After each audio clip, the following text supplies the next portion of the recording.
Roasting is a dry cooking method.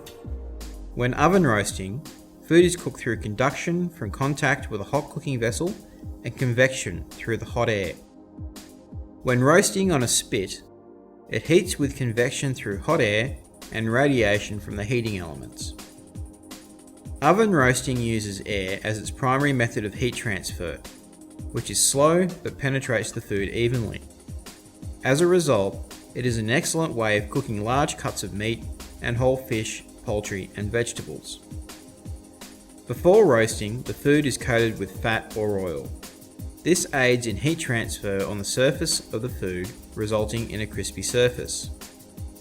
Foods are also rubbed or stuffed with herbs and spices before cooking. Spit roasting, also called rotisserie, is a different process to oven roasting, and usually only suitable for larger cuts of meat. The meat is skewered onto a long solid rod and suspended over the heat source.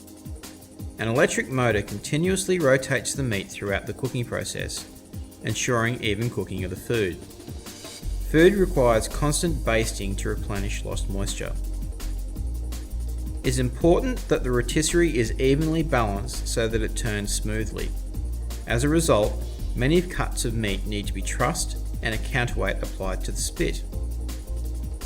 Roasting takes place between 140 to 250 degrees Celsius, but it will depend on what is being cooked as well as the size of it.